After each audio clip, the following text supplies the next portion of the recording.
Hello ji, hello guys. This is Beauty Gupta, and I don't think I need to introduce myself.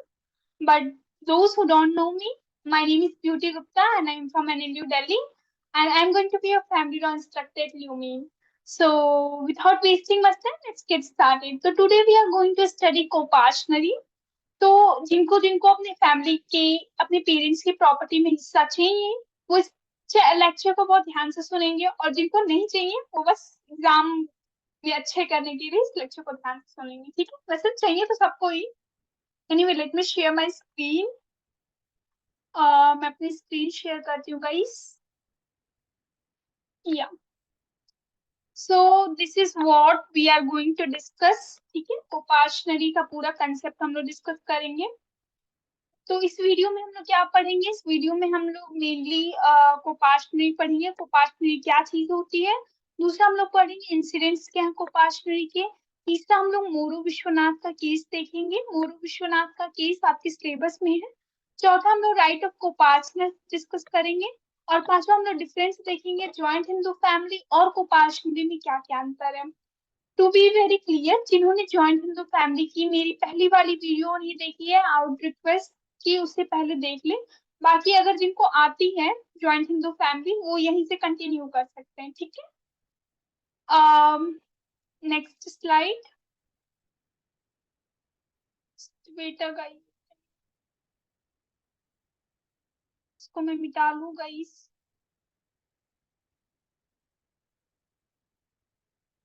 Sorry guys, taking time मिटाने का रबड़। ये हाँ मिट गया। तो ये हमारे प्रीवियस ईयर क्वेश्चन पेपर है। ठीक है, प्रीवियस ईयर क्वेश्चन पेपर से इस पे कुछ सवाल पूछे गए हैं। बहुत ज्यादा नहीं पूछे गए हैं लेकिन पूछे गए हैं। ठीक है, और इस चैप्टर को मैं बोलूंगी ध्यान से पढ़ने के लिए क्योंकि आपका बेस फॉर्म करने वाला है कोपार्शनरी। अभी आप लोग जहाँ पे पढ़ोगे ना पूरा हिंदू जो हिंदू पूरा फैमिली लॉ में कोपार्शनरी शब्द तो पूरा भरा ही भरा है। ठीक है, इस पे पूरी चर्चा होगी। ठीक है, तो मैं आपसे रिक्वेस्ट करूंगी कि प्लीज इसको बहुत ध्यान से देखना। ठीक है, फिर ये सारे हम लोग इस वीडियो के एंड में ये सारे क्वेश्चन से डिस्कस करेंगे। ठीक है, ये प्रीवियस ईयर क्वेश्चन पेपर है। तो अब आते हैं अपने मेन टॉपिक पे, कोपार्शनरी। ठीक है, कोपार्शनरी होती क्या है? तो अगर शॉर्टकट में बोले तो कोपार्शनरी जो होती है वो एक नैरो बॉडी है, जॉइंट फैमिली की तरह है लेकिन just wait a minute, I am so sorry guys, taking time. Yeah ठीक है, तो कोपार्शनरी जो होता है एक नैरो बॉडी होता है जो within a joint family and consist of father son son son. ठीक है, इसको एग्जांपल से समझते हैं। सपोज इसमें ए है। ठीक है, उसका बेटा बी है। ठीक है, उसका बेटा सी है और उसका बेटा ये रहा डी है। ठीक है, ये हाँ। तो अगर हम लोग जॉइंट हिंदू फैमिली की बात करते हैं तो जॉइंट हिंदू फैमिली में क्या रहता है? ए का बच्चा बी का बच्चा सी का बच्चा डी का बच्चा ई का बच्चा एफ का बच्चा इंडिफिनिट तक चला जाता है। ठीक है, तो ये कोपार्शनरी प्रॉपर्टी जो कोपाश सॉरी जो हिंदू जॉइंट फैमिली होता है वो उसका जो क्या कहते हैं जो चेन होता है वो इंडेफिनिट तक चला जाता है बिना किसी लिमिट के। लेकिन कोपार्शनरी क्या होता है वो सिर्फ 4 जनरेशन तक रहता है। जैसे एक ये पहला जनरेशन, दूसरा जनरेशन, तीसरा जनरेशन और चौथा जनरेशन। ठीक है, तो कोपार्शनल अगर जॉइंट फैमिली की बात करें तो जॉइंट फैमिली एक बड़ा गोला है। ठीक है, ये एक हमारा बड़ा सा गोला है और इसमें छोटी सी गोली है, ये हमारी कोपार्शनरी है। ठीक है, तो joint Hindu coparcenary is a narrow body of person within a joint family and it consists of father son son. मान लो ये फादर है, फिर फादर का सन, फिर सन का सन, फिर सन का सन का सन। ठीक है, तो वही ए बी सी डी, जैसे इसमें मैंने लिखा है फादर, मान लो ए यहाँ पे फादर है, उसका बेटा सन, फिर सन सन जो सी हो गया, सन सन सन जो डी हो गया। ठीक है, इसको मैं मिटा लेती हूँ, खतरनाक ड्राइंग बन गई है जो। ठीक है, it consists of father and his three male daughters and his three male या daughter lineal descendant। ठीक है, तो देखो पहले पहले में क्या होता था, पहले के समय जब हमारा हिंदू सक्सेशन एक्ट जब हमारा हिंदू सक्सेशन एक्ट नहीं आया था और जो इसमें सेक्शन 6 है उसमें अमेंडमेंट नहीं हुआ था, ठीक है। उस समय से पहले क्या होता तो यानी बेसिकली अगर बात करें तो 2005 से पहले क्या होता था कि जो कोपार्शनरी था वो सिर्फ लड़कों में होता था, मतलब बाप, बाप का बेटा, बेटा का बेटा, बेटा का बेटा का बेटा, ठीक है। लेकिन तब जब से 2005 में अमेंडमेंट हुआ हिंदू सक्सेशन एक्ट में, तब से गर्ल्स भी आती हैं, ठीक है। तो डॉटर भी, डॉटर्स आर ऑल्सो कोपार्शनर। तो ये आपको बहुत याद रखना है, बहुत इंपॉर्टेंट पॉइंट है कि हिंदू सक्सेशन एक्ट के सेक्शन 6 में अमेंडमेंट हुआ 2005 में, और उसके बाद से डॉटर इज ऑल्सो कंसिडर्ड कोपार्शनर्स, ठीक है। इसके पहले क्या था, सिर्फ बॉयज वेर कंसिडर्ड कोपार्शनर। तो अब इसीलिए मैंने बोला कि इस चैप्टर को ध्यान से पढ़ें, क्योंकि इसमें हमें अपने पेरेंट्स से तो प्रॉपर्टी चाहिए, ठीक है। तो it consist of father, it consist of father and his three mail या डॉटर लीनियल डिसेंडेंट। लीनियल मतलब कि ए का बच्चा बी, बी का बच्चा सी, सी का बच्चा डी, डी का बच्चा ई, ठीक है। बच्चा बच्चा बच्चा, ऐसे ही लीनियल है, मतलब सीधी लाइन से है, ठीक है। So the rule is that there should be 4 degrees from the last holder of the property. 4 degrees में मतलब क्या है, जैसे मैंने अभी डायग्राम बताया बनाया था, ए सबसे ऊपर था, बी सी डी, ठीक है। तो उसमें 4 डिग्रीज होगा ना, ए बी सी डी, ठीक है।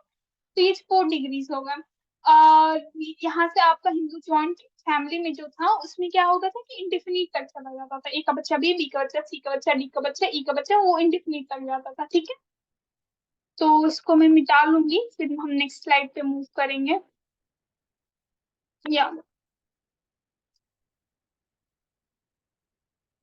हाँ, तो अगर बात करें तो लास्ट होल्डर का मतलब क्या होता है, लास्ट, जैसे मैंने प्रीवियस स्लाइड में लिखा था कि इट कंसिस्ट, लास्ट होल्डर से हम लोग गिनते हैं, ठीक है। लास्ट होल्डर से हम लोग कोपार्शनरी गिनते हैं। मान लो कि सबसे, जो मैंने डायग्राम बनाया था एक बार और बना दूं क्या, चलो एक बार और बना देते हैं। ए, फिर ए का बच्चा बी, खराब ड्राइंग मेरी है तो आप लोग समझ जाइएगा, सी और डी, ठीक है। बहुत गंदा ड्राइंग है। तो मान लो कि ये लास्ट होल्डर यहाँ पे ए है, ठीक है, ये सबसे सीनियर मोस्ट मेंबर है। तो लास्ट होल्डर का जब प्रीवियस ईयर कह रही है, जो प्रीवियस स्लाइड में हमने शब्द लास्ट होल्डर देखा था, उसका मतलब होता है senior most living linear male descendant, ठीक है। लिविंग है यानी कि बंदा जिंदा रहना चाहिए, ठीक है। तो बंदा का जिंदा होना बहुत जरूरी है। लास्ट होल्डर का मतलब यही होता है सबसे सीनियर मोस्ट, सबसे बुजुर्ग, और मेल एंसेस्टर होना चाहिए, ठीक है। तो ये आपका पूरा हो गया कंसेप्ट। अब कोपार्शनरी जो होता है वो सिर्फ लिमिटेड टू 4 जनरेशन है, जैसे मैंने इसमें डायग्राम में बनाया है, ए बी सी डी अभी हमने डिस्कस किया। अब बी का बच्चा ई नहीं हो सकता, ठीक है। ई तभी हो सकता है जब ये ए मर जाए। जब ए मर जाएगा तब फिर हम बी से गिनना स्टार्ट करेंगे, तो 1 2 3 4 ई, ठीक है। यहाँ पे मान लो ई हो जाता है, ठीक है। तो अगर हम ई को गिनना चाहते हैं तो ए मरा होना चाहिए, लास्ट होल्डर से हम लोग गिनते हैं, ठीक है। लास्ट होल्डर से गिनते हैं, मान लो यहाँ पे सी मर गया, ठीक है। सी मर जाता है और इसका बच्चा, ई का बच्चा एफ है, तो क्या मैं इसको ले सकती हूँ, कि क्या मैं एफ एफ को पार्शनरी में ले सकती हूँ, नहीं ले सकती, क्योंकि हम लोग लास्ट से गिनते हैं ना। तो बी, पहला ये, दूसरा ये, सी को अभी लेंगे, डी और ई, ठीक है। ये एफ अभी नहीं आएगा, ये अभी एफ आउट है, क्यों, क्योंकि ये 5th जनरेशन है, 5th जनरेशन को नहीं लेंगे हम लोग, लास्ट मेंबर जो लास्ट लिविंग मेंबर है उससे गिनते हैं, ठीक है। Compassion is limited to 4 generation irrespective of their numbers. A senior member essential to start, ठीक है। तो बहुत पेट्रियार्कल कॉन्सेप्ट है, सीनियर मेल मेंबर होना चाहिए, फीमेल नहीं होनी चाहिए, ठीक है। गंदे से ड्राइंग को अब हम मिटाते हैं, आगे अभी हम और डिस्कस करेंगे। Guys, you can share your feedback to me. I will be giving my email ID, ठीक है। अगर आप लोगों को कुछ समझ में नहीं आ रहा है या कुछ दिक्कत हो रहा है तो आप please feel free to share, I'll be happy to assist you. एक second, I'm so sorry. Yeah. So senior male member with his lineal descendant till 4 generation inclusive of himself will form compassion. जैसे हमने discuss किया A B C D, तो A को भी include करेंगे गिनते समय, ठीक है। जो सीनियर मेल मेंबर होता है उसको सीनियर मेल मेंबर जो लिविंग है उसको गिनते हैं, उसको हम नंबर 1 देंगे, फिर उसका बच्चा बी को नंबर 2, सी को, डी को। यही मैंने लिखा है, ठीक है। अब होता है सोल सर्वाइविंग कोपार्टनर क्या होता है, ठीक है, बहुत इंपॉर्टेंट है, बहुत बहुत बहुत इंपॉर्टेंट है। तो सोल सर्वाइविंग कोपार्टनर का मतलब, सपोज जैसे मैंने बनाया था इस ड्राइंग में, मान लो ये ए है, ठीक है, बी है, सी है, और डी है, और मान लो ई, ई भी बना लेते हैं, ठीक है। मान लो कि ये मर गया, ठीक है, बी मर गया, सी मर गया, डी मर गया, ठीक है। अब हम लोग यहाँ से गिनेंगे, ए से गिनेंगे, जो सबसे सीनियर मेल मेंबर होता है, जो लिविंग होता है, वहां से हम लोग गिनना स्टार्ट करते हैं, ठीक है। तो 1 2 3 4, यानी कि ई को तो मैं गिनूंगी नहीं, प्रोपार्शनरी, ठीक है। तो इसको तो मैं ई को गिनने वाली नहीं हूँ, बाकी यहाँ से मैं गिन रही हूँ। और यहाँ पे तो ये मेरा कोपार्शनरी बनता है, ए बी सी डी मेरा कोपार्शनरी है, ठीक है। आप लोग को समझ में आ रहा है ना, ए बी सी डी मेरा कोपार्शनरी फॉर्म करता है। अब बच्चा यहाँ पे ए जो है वो ए जो है वो सीनियर मोस्ट, सॉरी, ए जो है वो सोल सर्वाइविंग कोपार्शनर है, ठीक है। क्यों? क्योंकि देखिए आपका ए बी सी डी कोपार्शनरी बन रहा है, इसमें सोल सर्वाइविंग मतलब कि एक बंदा जो अकेले है, इसमें कौन अकेला है जो जिंदा है इस समय? ए है, सिर्फ ए जिंदा है, तो वो सोल सर्वाइविंग को पार्टनर है, ठीक है। मान लो ए भी मर जाता है, ए मर जाता है तो अब मैं ई से गिनना स्टार्ट करूंगी ना, तो ई, ठीक है, मान लो ई का बच्चा एफ है, ठीक है। तो तब आपका सोल सर्वाइविंग को पार्टनर नहीं रहेगा, तो उस समय क्या रहेगा? सिर्फ ई रहेगा। Basically I am so sorry to make it very complicated, I am so sorry. इसको इजी लैंग्वेज में समझते हैं। मान लो कि सोल सर्वाइविंग कोपार्टनर मतलब कोपार्टनर में सिर्फ एक बंदा है जो जिंदा है, ठीक है। तो मान लो कि आपका ए बी सी डी कोपार्टनरी है, और उसमें से बी सी डी मर जाते हैं, ठीक है, सिर्फ ए है, ए जिंदा है, तो वो सोल सर्वाइविंग कोपार्टनर रहेगा। चलो एक मान लेते हैं ए बी सी डी है, ठीक है, उसमें से ए मर जाता है, सी मर जाता है, डी मर जाता है, ठीक है, सिर्फ आपका बी जिंदा है, तो वो सोल सर्वाइविंग कोपार्टनर रहेगा। यही कि बंदा एक जो होता है वह एक ही बंदा जिंदा रहता है पूरे कोपार्शनरी में, ठीक है। तो आई होप कि आई एम क्लियर, ठीक है। इसको, इस गंदे से ड्राइंग को अब हम फिर से मिटाने वाले हैं ताकि कोई डरे ना, ठीक है। हाँ, let me change the slide. अब ये कि सॉरी, यहाँ पे 4 रहेगा, why it is limited to 4 generation, इसको मैंने गलती से 3 लिख दिया है, ठीक है। आप लोग ध्यान दें, मैं I will correct in the notes कि why it is limited to 4 generation, क्योंकि हिंदू मिताक्षरा में ऐसा कंसीडर किया जाता है कि जो स्पिरिचुअल मिनिस्ट्रेशन है, मतलब जो मोक्ष वगैरह हमारे इंसेस्टर को प्राप्त होता है, वो सिर्फ यही जो 3 नील मेंबर हैं, वो 3 नील मेंबर मतलब सबसे ऊपर वाले मेंबर को छोड़ के, इंसेस्टर, कॉमन इंसेस्टर को छोड़ के, मान लो ए को छोड़ के सिर्फ बी सी डी ही ए को मोक्ष प्राप्त करवा सकते हैं, ठीक है। ये इसीलिए इसको 3 जनरेशन तक रखा गया है। दिस इज करेक्ट, ठीक है। It is limited to 3 generation, अगर हम ए को छोड़ते हैं तो, ठीक है। अब यह था कि इलेजिटिमेट चिल्ड्रन कोपार्शनल है, नहीं है, ठीक है। ये आपको याद रखना है कि इलेजिटिमेट चिल्ड्रन कोपार्शनल नहीं है। जो अपना रिलीजियन, मान लो मैं हिंदू से मुस्लिम में कन्वर्ट हो गई, या हिंदू से मैं कोई और रिलीजियन में कन्वर्ट हो गई, मान लो कि कौन रिलीजन है, इसके अलावा पारसी में कन्वर्ट हो गई, तो मैं कोपार्शनल नहीं हूँ, ठीक है। और जो स्पेशल मैरिज मैरिज एक्ट में शादी कर लेते हैं किसी नॉन हिंदू से, ठीक है, तो वो भी कोपार्शनल नहीं रहता है। 3 चीजों से आप अपनी कोपार्शनल लूज कर सकते हैं। एक है इलेजिटिमेट चिल्ड्रन, जो कोपार्शनल नहीं रहेगा। दूसरा है the person who renounces religion. तीसरा कि the one who gets married under special marriage, ठीक है। ये तीनों चीजें आपको बहुत ध्यान से याद रखनी है। अब क्या होते हैं इंसिडेंट्स, क्या होते हैं कोपार्शनरी के, तो पहला ये है कि 4 जनरेशन रूल है, ठीक है। 4 जनरेशन हमने देखा, ए बी सी डी। दूसरा ये है कि coparcenary is the creation of law. Creation मतलब ऑफ लॉ मतलब क्या होता है कि ऐसे एग्रीमेंट से नहीं हो जाता है। सुबह में उठेंगे, मस्त चाय लेंगे, कॉफी लेंगे, 4 भाई को बैठाएंगे और बोलेंगे कि चलो हम लोग कोपार्शनरी बनाते हैं, ऐसा नहीं होता है, ठीक है। ऐसा क्यों नहीं होता है गाइस? क्योंकि this is a creation of law, इसको लॉ ने बनाया है। तो ऐसा नहीं होता है कि हम खुद से बनाएंगे। It's not made due to an agreement, made because there is a law, ठीक है। आफ्टर 2005, जैसे मैंने आपको पहले बताया कि अब जब से 2005 के बाद हिंदू सक्सेशन एक्ट में अमेंडमेंट हुआ है, उसके बाद आपकी वो जो डॉटर होती है वो भी कोपाशनस हो सकती है, ठीक है। अब आते हैं अपने दूसरे सबसे इम्पोर्टेंट कंसेप्ट पे, ठीक है। कंसेप्ट यह है कि कम्युनिटी ऑफ इंटरेस्ट और यूनिटी ऑफ पोजीशन। अभी हम लोग क्या देख रहे हैं? इंसिडेंट ऑफ कोपाशनरी देख रहे हैं, जिसमें इंसिडेंट ऑफ कोपाशनरी, इंसिडेंट क्या होता है? Characteristics of coparcenary. तो कैरेक्टरिस्टिक्स ऑफ कोपाशनरी में पहला क्या था कि फोर जनरेशन रूल, दूसरा it's a creature of law and it's not made by an agreement, तीसरा ये कम्युनिटी ऑफ इंटरेस्ट और unity of position. This is very important. You are going to remember this, whatever I'm telling you. Please listen it carefully because we'll be using this term in our next slides also, in almost in the entire family law, ठीक है। तो community of interest क्या होता है?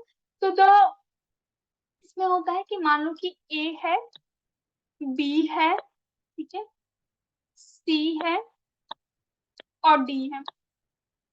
जिससे मैंने बताया ए का बच्चा बी है, बी का बच्चा सी है, और ए का बच्चा बी है, बी का बच्चा सी है और सी का बच्चा डी है, ठीक है, ऐसा कुछ है। तो इसमें क्या होता है? कम्युनिटी ऑफ इंटरेस्ट में क्या होता है कि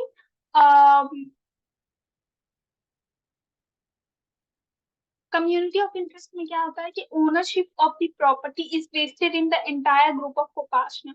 यानी कि मान लो कि प्रॉपर्टी है, ठीक है, और ए का बच्चा बी है, बी का बच्चा सी, सी का बच्चा डी। तो इन चारों बच्चों को, इन चारों मतलब सॉरी एडल्ट होंगे, तो इन चारों को उस प्रॉपर्टी में इक्वल हिस्सेदारी है, ठीक है। जितना ए को हक है उस प्रॉपर्टी में, उतना ही बी को हक है उस प्रॉपर्टी में। सबसे छोटा है, यानी कि कम्युनिटी ऑफ इंटरेस्ट है सब। ये पूरे ए बी सी डी क्या बना रहे हैं? कम्युनिटी बना रहे हैं, और सबका उस इंटरेस्ट है प्रॉपर्टी में, ठीक है जी। अब आता है unity of possession. Unity of possession क्या होता है कि एक चीज मैं आपको याद रखूंगी कि ये लीगल राइट पे फोकस करता है, ठीक है। Community of interest focuses on legal right. अभी हम इसको रिलेट करेंगे यूनिटी ऑफ पोजीशन से क्या होता है। अभी तक आप लोग बस याद रखिए कि it's community of interest very much focuses on legal right, ठीक है। अब मैंने आपको शुरू में बताया था पहले लेक्चर में कि joint Hindu family can't be defined on the basis of certain numbers, ठीक है। ये मैंने आप लोग को बताया था। क्यों नहीं डिफाइन कर सकते? क्योंकि जॉइंट हिंदू फैमिली का वो घटता है जब बर्थ होता है, सॉरी जब बर्थ होता है तो बढ़ता है, ठीक है। जॉइंट हिंदू फैमिली में मेंबर बढ़ते हैं, और जो डेथ होता है तो जॉइंट हिंदू फैमिली में मेंबर घटते हैं, ठीक है। ये हमने देख लिया था। तो इसका मतलब क्या है कि फ्लक्चुएटिंग इंटरेस्ट है, ठीक है। मान लो कि डी का बच्चा अगर ई आ जाता है इस दुनिया में, ठीक है, डी का बच्चा अगर ई आ जाता है इस दुनिया में, ई को भी उस प्रॉपर्टी में हिस्सेदारी होगी, ठीक है। ई को भी उस प्रॉपर्टी में हिस्सेदारी होगी। अगर ए मर जाता है तभी तो ये चार कोपार्टनर, सिर्फ कोपार्टनर को अभी प्रॉपर्टी में हिस्सेदारी है, ठीक है। सिर्फ कोपार्टनर को ही प्रॉपर्टी में हिस्सेदारी है, जो फोर मेंबर्स, चार लीनियर डिसेंडेंट हैं, ठीक है। तो फ्लक्चुएटिंग इंटरेस्ट है, हम देख रहे हैं कि अगर ये ई अगर पैदा हो जाता है तो उसको भी इंटरेस्ट होता है प्रॉपर्टी में, ठीक है। एंड तो इसलिए हम क्या कहेंगे कि स्पेसिफिक इंटरेस्ट नहीं है। अगर मेरी प्रॉपर्टी है, ठीक है, अगर मेरी प्रॉपर्टी है, अगर मेरा बच्चा होता है तो उस बच्चे का भी इस प्रॉपर्टी में हिस्सा होगा, ठीक है। तो इस अगर बच्चे का बच्चा होता है तो उसको भी इस प्रॉपर्टी में हिस्सा होगा। यानी कि हमारा हिस्सा जो है, हमें कितना प्रॉपर्टी में हिस्सा मिलेगा वो फिक्स नहीं है, वो फ्लक्चुएटिंग है, ठीक है। फ्लक्चुएटिंग मतलब ऊपर नीचे होता रहता है, ठीक है। यानी कि अगर ऊपर कब होगा? जब डेथ हो जाएगा, डेथ हो जाएगा, मानो मेरे बेटे का डेथ हो गया तो उसका हिस्सा मुझे मिल जाएगा, तो ऊपर होगा फ्लक्चुएटिंग, मतलब ऊपर होगा। और नीचे कब हो जाएगा? जब बच्चा पैदा हो जाता है तो यानी कि मुझे भी अब उसको प्रॉपर्टी देना है, तो नीचे हो जाता है। यानी कि फ्लक्चुएटिंग मतलब ऊपर नीचे होता रहता है, ठीक है।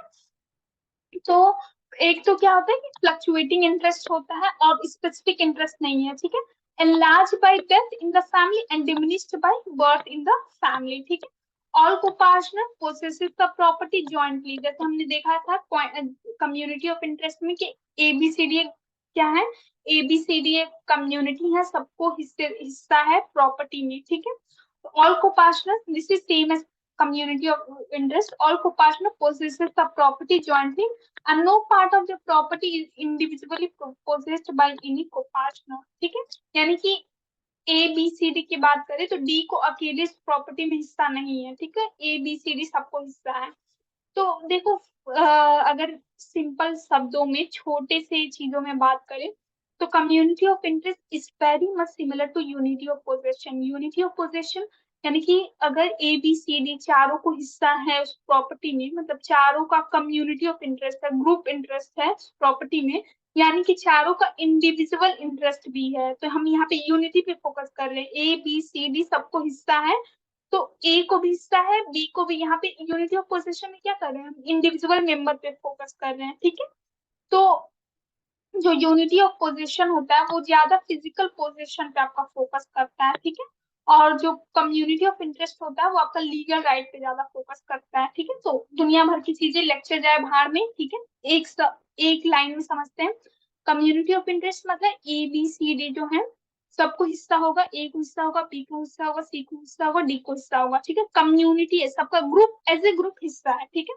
यूनिटी ऑफ पोजीशन में क्या होता है, इंडिविजुअल पे फोकस करेंगे कि ए को भी हिस्सा है, बी को भी हिस्सा है, सी को भी हिस्सा है, डी को भी हिस्सा। This is very much similar to what is community of interest and unity of possession. Both are very much similar, but remember the community of interest focuses on legal right and unity of possession focuses on physical possession of the property. इसमें क्या होता है, community of interest आपका legal right पे focus करता है, unity of position मतलब physical position of the property पे फोकस करता है, ठीक है। खतरनाक चीजों को फिर से हम मिटाएंगे, कोई भी डर सकता है, इसको मिटा के अब हम आगे बढ़ेंगे। हम्म, भाई ये आगे क्यों नहीं बढ़ रही मैं, हाँ या।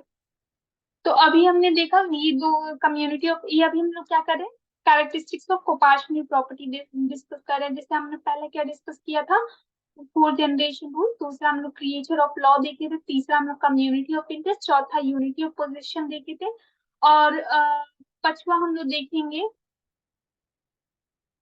Guys this not visible to me, I am sorry,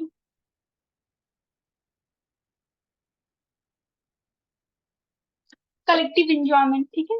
हाँ राइट बाय बर्थ है, ठीक है। तो राइट बाय बर्थ में क्या होता है कि मान लो कि जैसे ही ए है, ए का बच्चा जैसे ही बी हो गया, ठीक है, उसको बर्थ से ही उसको उस प्रॉपर्टी में हिस्सा हो जाएगा। मान लो ए का कोई घर है, ठीक है, तो ए पहले अकेला रहता था, ए को अपने दादाजी से, किसी दादाजी से घर मिला है, ठीक है। मान लो ए जो है वो सर्वाइविंग को पार्टनर है, जैसे ही उसका बच्चा बी पैदा हुआ तो उसको उस अपने बर्थ से ही प्रॉपर्टी में हिस्सा मिल गया, यानी कि अब ए क्या होता है, ए उसको प्रॉपर्टी से निकाल नहीं सकता है।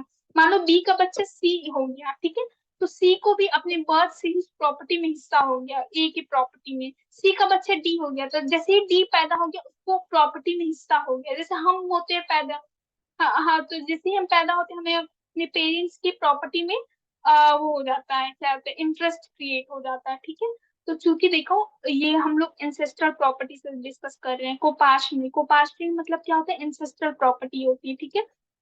तो इंसेस्ट्रल प्रॉपर्टी में हमारे, हम जैसे ही हम पैदा होते हैं वैसे ही हमारा राइट क्रिएट हो जाता है। लेकिन अगर सेपरेट प्रॉपर्टी है, मान लो हमारे पापा ने या मम्मी ने या जो भी है, उन्होंने अपने पैसे से ही कमा उमा के अपने खुद के बलबूते कोई प्रॉपर्टी खरीदी है, उसमें हमारे बर्थ से वो राइट नहीं होता है, ठीक है। हमारे बर्थ से राइट नहीं होता है, हम लोग डिस्कस करेंगे इसके बारे में, बस अभी याद रखो बर्थ से राइट नहीं होता है, सिर्फ हमें सिर्फ हमें इंसेस्ट्रल प्रॉपर्टी जो कोपार्शनली प्रॉपर्टी होती है उसमें हमारे बर्थ से हमारा राइट क्रिएट हो जाता है, ठीक है। फिर होता है कलेक्टिव इंजॉयमेंट, जैसे कि मैंने बताया था, ये बी सी डी सबको ये मस्त बढ़िया से सब कोई कलेक्टिव इंजॉयमेंट करेगा, ठीक है। राइट टू डिमांड पार्टीशन, यानी कि कोपार्टनर्स जो हैं ए बी सी डी वो सबको पार्टीशन डिमांड कर सकते हैं। मान लो कि डी है, वो बोल सकता है ओए मुझे इस घर में नहीं रहना, मुझे तो अपना एक अलग हिस्सा चाहिए, ठीक है, ताकि मैं घर बनवा के रहूं, ठीक है। तो डी जो है अपना पार्टीशन मांग सकता है, ए भी मांग सकता है, बी भी मांग सकता है, सी, मतलब जो भी कोपार्टनर है वो they have the right to ask for the partition. चौथा इसके बाद है no alienation of the property, मतलब कि कोई भी प्रॉपर्टी को एलिनेट नहीं कर सकता। एलिनेट मतलब क्या होता है, बेचना, जिससे आप प्रॉपर्टी को सेपरेट कर सकते हो, ठीक है। गिफ्ट दे देना या बेच देना या विल बना देना, मतलब आप अपने, इसमें क्या होता है कि बेसिकली अभी याद रखो कि एलिनेशन, एलिनेशन मतलब होता है बेचना, ठीक है। तो no alienation of the property, मतलब आप में अपने उस प्रॉपर्टी को बेच नहीं सकते हो, ठीक है। फिर है doctrine of survivorship, this is very important अभी के लिए। हाँ, एलिनेशन के लिए याद रखो कि प्रॉपर्टी को सेपरेट करना होता है, ठीक है, खुद से सेपरेट कर दिया। तो कोपार्टनर्स जो होते हैं प्रॉपर्टी को सेपरेट नहीं कर सकते खुद को, ठीक है। और हम लोग इसको बहुत डिटेल में आगे मेरी फ्रेंड इमामा है, एलिनेशन पे आप लोग को अलग से लेक्चर लाएगी, she will be explaining in more detail. तो अभी हम देखते हैं डॉक्ट्रिन ऑफ सर्वाइवरशिप क्या होती है। This is very very very important guys, ठीक है, ध्यान से सुनना। We are going to do something, something we are going to do. तो मान लो कि ए है, ठीक है, ए है और ये बी है, ठीक है। ए का बच्चा सी है, ठीक है। सी है, या ठीक है, इतना ठीक है। तो अभी हमको देख रहे हैं कि ये क्या है, ये मेरा, चलो इसको थोड़ा और डिटेल में बनाते हैं। मान लो ये डी है, ठीक है, यहाँ पे, और ये इसका बच्चा ई है। तो अब देखेंगे तो ये मेरा कोपार्शनरी है, first generation, second generation, third generation and fourth generation, ठीक है। चार जनरेशन लेते हैं कोपार्शनरी में। ए भी दोनों भाई हैं, पहला जनरेशन। सी है, ठीक है, सी सिर्फ एक अकेला है, दूसरा जनरेशन। बी अकेला है, तीसरा जनरेशन। ई अकेला है, चौथा जनरेशन। मान लो कि सी की जगह पे अगर कोई एस रहता, उसका एक और भाई रहता, तो भी मैं उसको कोपार्शनरी में लेती, क्योंकि हम लोग कोपार्शनरी जनरेशन वाइज लेते हैं, ठीक है। अगर मेरा भाई है तो हम दोनों कोपार्शनर होंगे, हम लोग दोनों फर्स्ट सेकंड किसी जनरेशन में आएंगे, ठीक है। तो मेरा भाई ऐसे नहीं, कोपार्शनरी चार मेंबर से नहीं बनता, चार जनरेशन से बनता है, ठीक है। ये हो गया क्लियर। तो डॉक्ट्रिन ऑफ सर्वाइवरशिप का मतलब क्या होता है कि मान लो कि ये ए जो है मर जाता है, ठीक है, टपक टपक गया ये, तो क्या होगा, इसका जो भी शेयर होगा, ठीक है, वो शेयर क्या होगा, जो सर्वाइविंग मेंबर्स हैं, कौन कौन सर्वाइविंग मेंबर है, बी है, सी है, डी है, ई है, इन लोग को डिवॉल्व हो जाएगा, ठीक है। इसको जो प्रॉपर्टी मिलनी थी, और वो property B C D E को मिलेगा, ठीक है। तो अब देखो, अभी तो ये डॉक्ट्रिन ऑफ सर्वाइवर का जो कंसेप्ट है वो पूरा खत्म कर दिया गया है। पहले क्या होता था, मेरे मरने के बाद मेरे भाई को भी प्रॉपर्टी मिलेगी, ठीक है। लेकिन अब ऐसा नहीं, अब मेरे मरने के बाद मेरे बच्चों को सिर्फ प्रॉपर्टी जाएगी, मेरे भाई को प्रॉपर्टी नहीं जाएगी। लेकिन डॉक्ट्रिन ऑफ सर्वाइवरशिप से क्या होता था कि ये ओल्ड कंसेप्ट है, अभी ये खत्म हो चुका है, 2005 के बाद ये खत्म हो चुका है। लेकिन हम लोग हिंदू लॉ पढ़ रहे हैं, और जो क्वेश्चंस आते हैं एग्जाम में वो बहुत बार ओल्ड लॉ से आते हैं, ठीक है। तो उसके लिए हमें डॉक्ट्रिन ऑफ सर्वाइवरशिप जानना बहुत जरूरी है, क्योंकि this comes in exam guys, exam में आता है और हमें जानना बहुत जरूरी है, ठीक है। तो अगर ए मर जाता है तो उसका जो भी प्रॉपर्टी का हिस्सा है वो बी को चला जाएगा, सी को चला जाएगा, डी को चला जाएगा, ई को चला जाएगा, ठीक है। ये तो इसके बच्चे हैं, चलो ये तो समझ में आता है, लेकिन बी को भी यहाँ पे प्रॉपर्टी जा रही है, ठीक है, बस ध्यान देने वाली ये बात है। जो भी कोपार्टनर है उनको प्रॉपर्टी चली जाती है। अब आता है मोरू विश्वनाथ का केस, ठीक है, this is very important case. पहले मैं मिटा लेती हूँ गंदी ड्रॉइंग्स, ताकि हम लोग फिर से नया गंदी ड्रॉइंग्स यहाँ पे क्रिएट कर सके।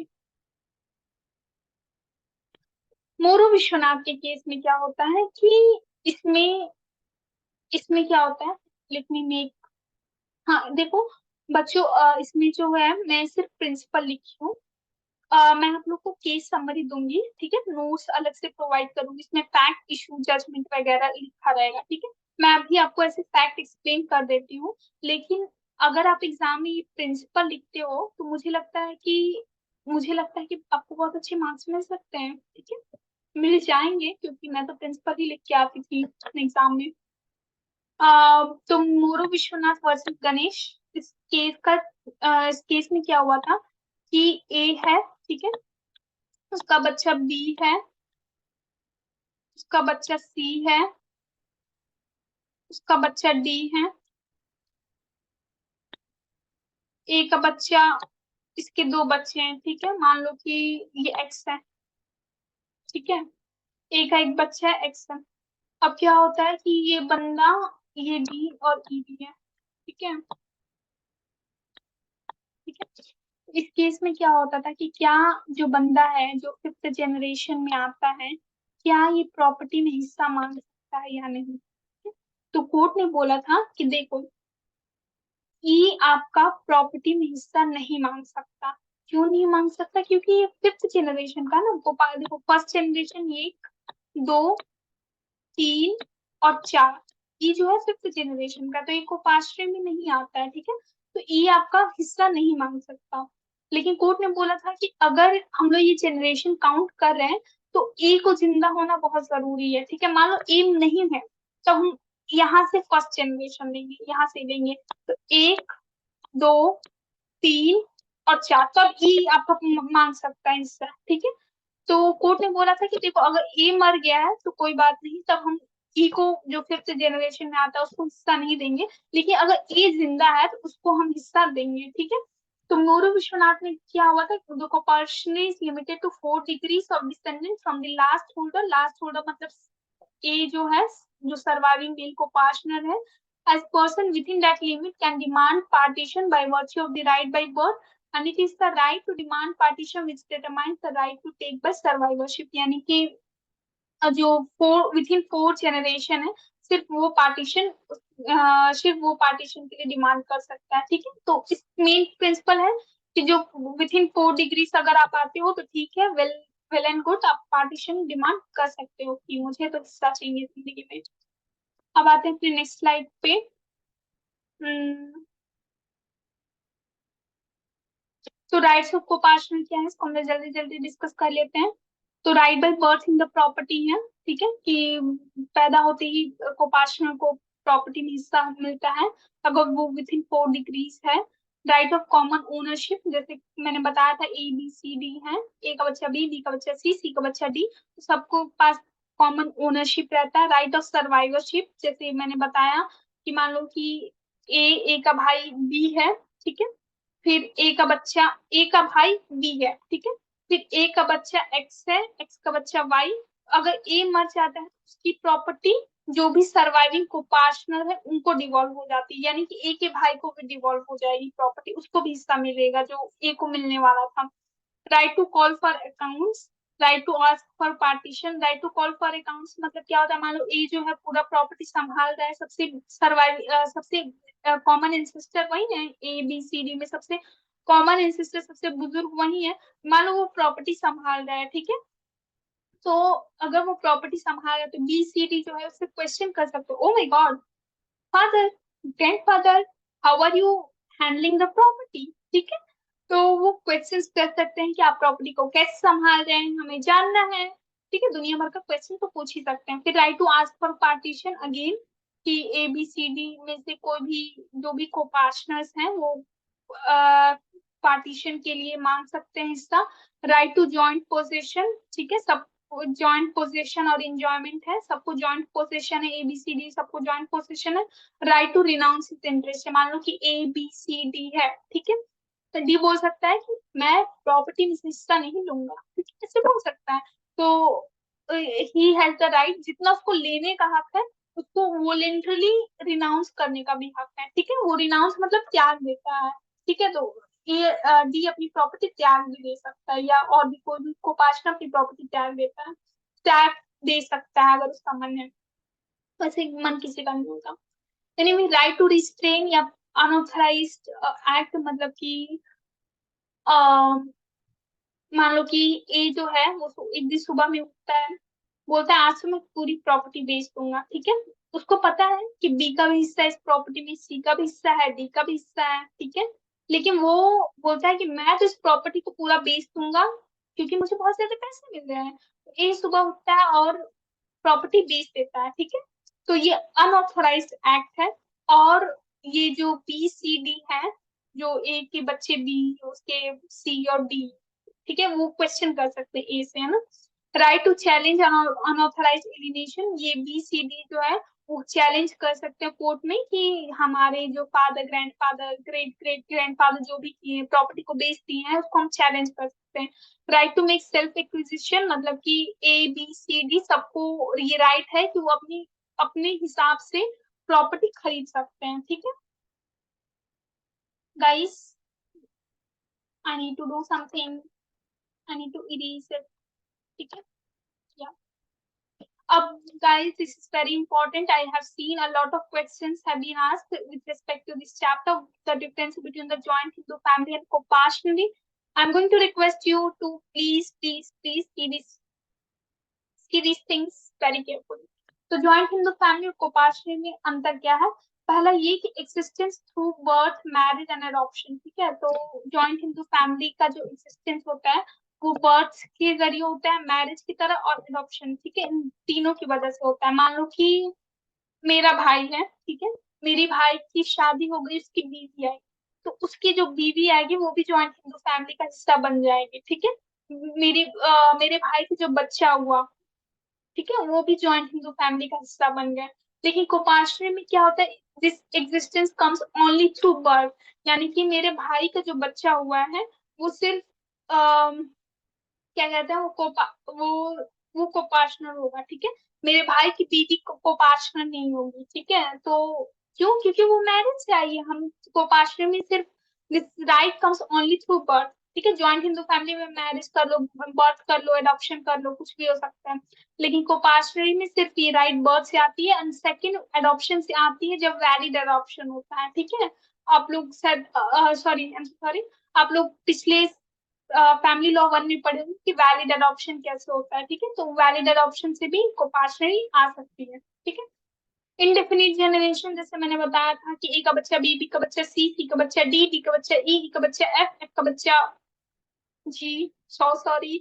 तो इसमें क्या होता है, इंडेफिनिट डिफिनेशन होते हैं, इंडेफिनिट जनरेशन होते हैं।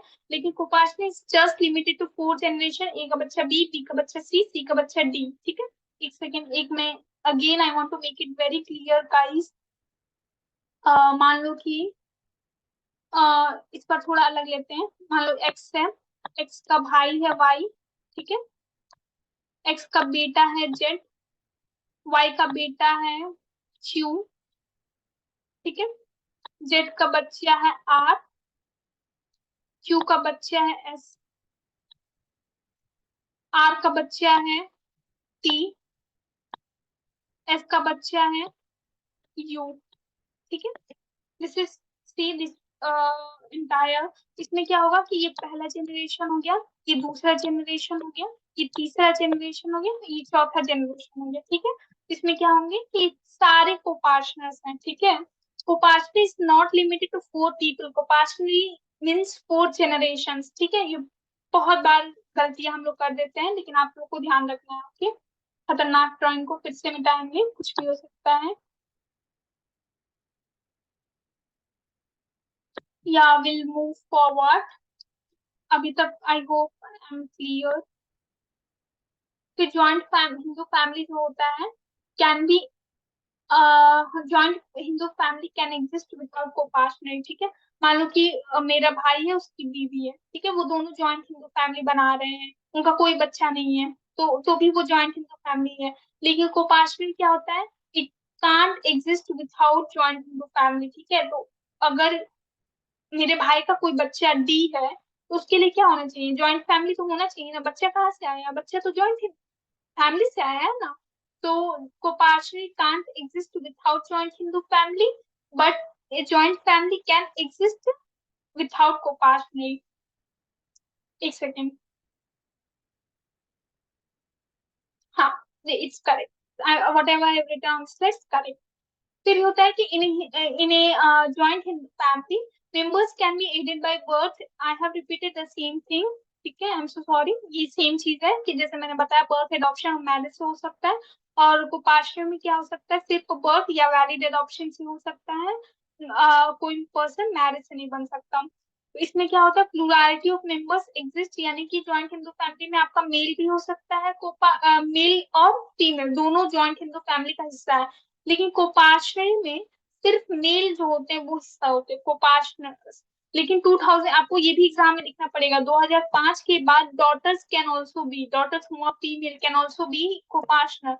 लेकिन 2005 के पहले सिर्फ मेल जो थे वो कोपार्टनर्स बनाते थे, यानी कि ए का बेटा बी, बी का बेटा सी, सी का बेटा डी, ए का बेटा, ए का बेटी नहीं, बेटी is not a coparcener before 2005 but after 2005 yes she is a coparcener. तो मैंने लिखा only males are coparcener, this position has change after the 2005 amendment. अब हम लोग पीवाईक्यू करेंगे, और कोई भी डाउट्स हैं और मैं अभी बता दे रही हूँ, अगर आपको कोई भी डाउट्स है तो प्लीज इस ईमेल एड्रेस पे family22@gmail.com इस पे अपनी डाउट्स आप हमें लिख सकते हैं, ठीक है। अब हम पीवाईक्यू सॉल्व करेंगे जो भी क्वेश्चंस हैं। हाँ, तो पहला क्वेश्चन क्या है कि Hindu joint family does not come to an end by the extension of coparcenary. This question is related to our first chapter जिसमें हम ज्वाइंट हिंदू फैमिली के बारे में डिस्कस किए थे। मैंने बोला था कि मान लो कि अगर कॉमन इंसेस्टर मर जाता है, ठीक है, मान लो ए बी सी डी है, सबसे यहाँ पे कॉमन इंसेस्टर ए है, अगर ए मर गया तो क्या बोलेंगे ज्वाइंट हिंदू फैमिली खत्म हो गया? नहीं, बी सी डी है ना, तो उनका ज्वाइंट हिंदू फैमिली एग्जिस्ट करेगा। और ज्वाइंट हिंदू फैमिली खत्म सिर्फ दो तरीकों से होता है, कैसे? एक पार्टीशन से, दूसरा कैसे होता है व्हेन द मेंबर्स डाई, ठीक है। और मैंने ये भी बताया था कि मान लो कि ए मर जाता है, ठीक है, ए बी सी डी, ए ऊपर से मर गया और डी का बच्चा हुआ E, sorry, let me make it more clear, let me write guys. ये ए है, ठीक है, बी है, सी है, डी है, ई है, ये ई है, एप्पल, ठीक है। मान लो कि ये ए मर जाता है, ठीक है, तो बचा बी। तो ये सारे आपके मेंबर्स हैं, ठीक है, तो ज्वाइंट हिंदू फैमिली में आएंगे। तो ये तो क्लियर है कि जब कॉमन इंसिस्टर मर जाता है इसका मतलब ये नहीं कि ज्वाइंट हिंदू फैमिली खत्म हो गया। दूसरा ये कि ये अपर रंग्स भले रिमूव होते जाए लेकिन लोअर रंग्स यहाँ से नीचे से लोअर रंग्स ऐड होते हैं। मान लो कि अगर एफ का बच्चा फ्यूचर में जी पैदा होता है तो वो भी ज्वाइंट हिंदू फैमिली का हिस्सा होगा, ठीक है। तो इस क्वेश्चन को हम लोग लिखेंगे कैसे अगर एग्जाम में आता है? देखो, इस क्वेश्चन को देख के नहीं लगता कि बहुत ज्यादा मार्क्स का होगा, क्योंकि ज्यादा मार्क्स के क्वेश्चन आपके केसेस से पूछे जाते हैं, ठीक है। तो इसमें क्या होगा कि Hindu joint family does not come to an end by the extension of coparcenary. अगर ऐसा क्वेश्चन आ रहा है तो हम लोग इंट्रोडक्शन में क्या लिखेंगे, what is Hindu joint family, जिसमें हम लोग ये एक्सप्लेन करेंगे कि देखो कॉमन इंसिस्टर जैसी चीजें होती है। कोपार्टनरी का थोड़ा सा कंसेप्ट एक्सप्लेन कर देंगे कि it's limited to only 4 generation, ठीक है। तो ये हमारा इंट्रो पार्ट हो गया। उसके बाद हम लोग आएंगे स्टेटमेंट पे, स्टेटमेंट को बोलेंगे कि हाँ ये स्टेटमेंट ट्रू है, ठीक है, स्टेटमेंट ट्रू है। और उसके बाद हम लोग आएंगे एक्सप्लेन करेंगे इस स्टेटमेंट को कि अपर रंग्स रिमूव हो जाते हैं, लोअर रंग्स नीचे से ऐड होते हैं। और ज्वाइंट हिंदू फैमिली आपका कॉमन इंसिस्टर से, जब कॉमन इंसिस्टर मर जाए उससे नहीं खत्म होता है। ज्वाइंट हिंदू फैमिली सिर्फ दो चीजों से खत्म खत्म होता है, एक होता है पार्टीशन, दूसरा होता है when all the members of the family dies, ठीक है। तो ये पूरा एक्सप्लेनेशन है, इसको हम एग्जाम में ऐसे लिखेंगे। दूसरा क्या है, discuss the situation under which a member of joint Hindu families come. This is very simple question, जिसमें मैंने बताया कि जॉइंट हिंदू फैमिली से एक मेंबर कैसे आउट हो जाता है अगेंस्ट हिज और हर डिसीजन। पहला कि जब वो रिलीजन से दूसरे रिलीजन में कन्वर्ट हो जाता है। दूसरा, no no sorry not religion, when the person gets married under SMA, पहला कंडीशन ये, and when the unmarried daughter gets married, ठीक है। तो दो कंडीशन में, जब एक बिन ब्याही लड़की की शादी हो जाती है, और दूसरे में कि जब कोई पर्सन SMA के अंदर शादी कर लेता है, सेक्शन 19 के हिसाब से, SMA के हिसाब say that person is not A member of Hindu joint family, ठीक है। तो ये दो कंडीशन हम लिखेंगे क्वेश्चन नंबर 2 में। तीसरा क्या है, the existence of joint estate is not essential requisite to constitute a joint Hindu family, and a family which does not own any property may nevertheless be joined again. So इसको हम लोग क्या करना है, इसको हमें इलाबोरेट करना है। तो yes I do agree with the statement. तो हम लोग क्या लिखेंगे कि पहले तो आप अगेन इंट्रो में थोड़ा सा जॉइंट हिंदू फैमिली के बारे में एक्सप्लेन कर सकते हैं कि जॉइंट हिंदू फैमिली में कॉमन इंसेस्टर जैसी चीजें होती हैं। फिर हम लोग ये एक्सप्लेन करेंगे कि देखो जॉइंट हिंदू फैमिली में जो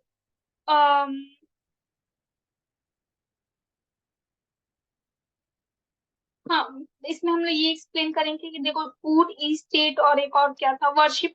ये तीनों चीजें जो है ये सेकेंडरी होती है। आपके प्राइमरी जो चीज होते हैं वो होता है आपका सपिंडा रिलेशनशिप, जो मैरिज, एडॉप्शन और बर्थ से आता है। ठीक है, ये सब हम लोग एक्सप्लेनेशन में लिखेंगे। थोड़ा सा आप शुरू में एक्सप्लेन कर दीजिए जॉइंट इंटू फैमिली चीज क्या होती है, और फिर आप लिखिए कि yes I do agree with the statement. फिर ये सब एक्सप्लेन कीजिए कि कैसे सपिंडा रिलेशनशिप होता है, और ये सारे फैमिली वगैरह साइंस सब बहुत चीजें, ये सारी चीजें सेकेंडरी है। ठीक है, फिर नेक्स्ट स्लाइड पे आएंगे।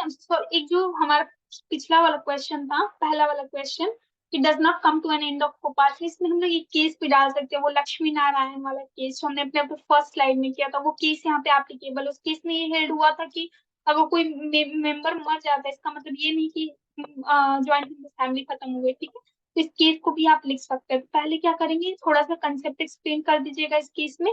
हिंदू जॉइंट फैमिली क्या होता है, कोपार्शनली क्या होता है, फिर लिखिएगा कि I agree with the statement. फिर इसको एक्सप्लेन कीजिएगा स्टेटमेंट को, कि फिर पार्टीशन और मैरिज, जब बंदा मर जाता है, फैमिली मेंबर मर जाते हैं, तब एंड होता है, और केस लिख दीजिएगा। ठीक है, पहले केस लिखिएगा फिर एक्सप्लेन कीजिएगा। ये हमने डिस्कस कर लिया।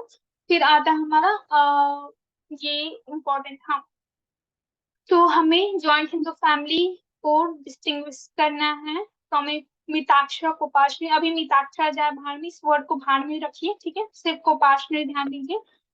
अः हाँ, मिताक्षरा हम लोग डिस्कस करेंगे। ठीक है, अभी बस याद है कि जॉइंट हिंदू फैमिली और कोपाशनी में अंतर बताना है, हम लोग बता सकते हैं। हम लोग अभी देखें स्लाइड्स में।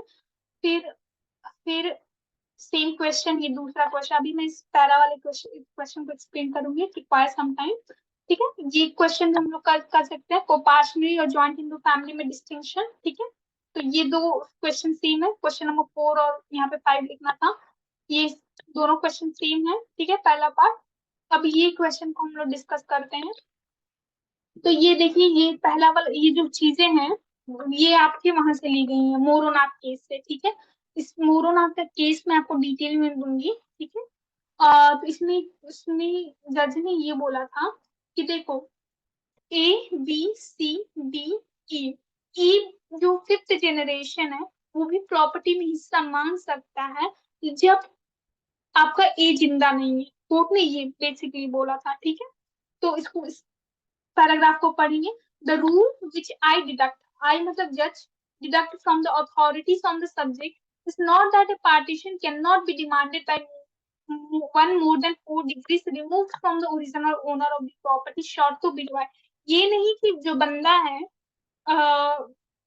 बंदा है ई, जो 5 डिग्रीज के बाद, जो 4 डिग्रीज के बाद, ये नहीं कि वो प्रॉपर्टी में हिस्सा नहीं मांग सकता। ऑफ कोर्स वो हिस्सा मांग सकता है, but it can not be demanded by more than 4 degrees remove from the last owner. वो प्रॉपर्टी में ई जो है प्रॉपर्टी में हिस्सा मांग सकता है जब ए जिंदा नहीं है। ठीक है, जब लास्ट होल्डर जिंदा नहीं है। लेकिन अगर वो जिंदा है, it can't but it can not be demanded by more than 4 degrees. अगर वो जिंदा है तो वो हिस्सा नहीं मांग सकता। ई कहाँ से हिस्सा मांगेगा, क्योंकि 4 तो आपको कोपार्शनरी हो गया होगा ना। हाउस ओवर रिमोट ही में भी फ्रॉम द ओरिजिनल ऑर्डर। तो अगर इस टाइप का क्वेश्चन आता है तो तो हम क्या करेंगे, तो हम लोग पहले लिखेंगे कि देखो, पहले आपको थोड़ा कोपाशनरी का कंसेप्ट बताना है। ठीक है, कोपाशनरी का एंटायर कंसेप्ट क्या आता है, ये 4 डिग्री से लिमिटेड है। फिर आपको ये बताना है कि ए मर जाता है, बी सी डी, अगर उसका बच्चा ई है उसको भी लेंगे अगर ए मर जाता है। ठीक है, फिर हम ये मोरोनाथ का केस हम बड़े बड़े अंडरलाइन करेंगे। मोरोनाथ का केस ये डायरेक्टली मोरोनाथ के केस से लिया गया, उसको हम सुंदर से हैंडराइटिंग में अंडरलाइन करेंगे। ठीक है, तो उसमें हम लोग अंडरलाइन करके बोलेंगे कि this para is taken from मोरोनाथ केस, और मोरोनाथ के फैक्ट वगैरह इंट्रोड्यूस करेंगे।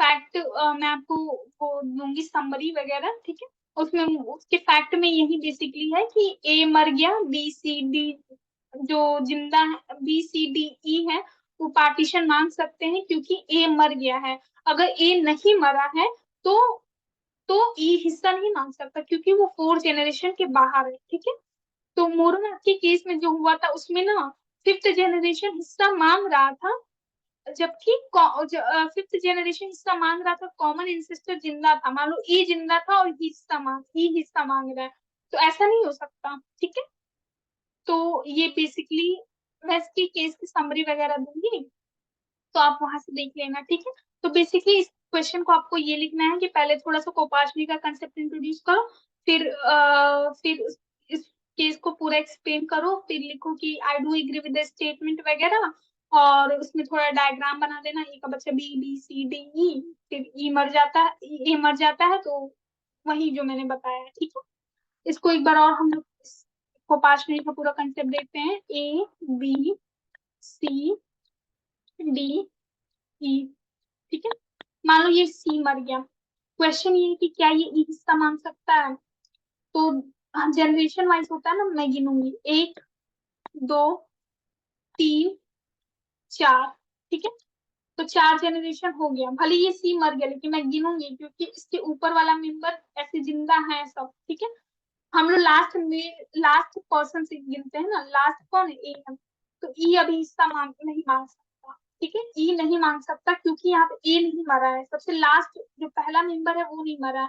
अगर मान लो ए मर जाता तब तब हम फिर से गिनेंगे, 1 2 3, 1 2 3 और 4, तब ये आपका हिस्सा मांग सकता है। ठीक है, तो ये पूरा कृपाश्री का कंसेप्ट है। प्लीज अगर कोई भी आपको डाउट्स वगैरह है, do mail me, let me know what is your feedback. ठीक है, चलो इस लेक्चर को हम लोग खत्म करते हैं गाइस। तो bye bye guys, see you in the next video.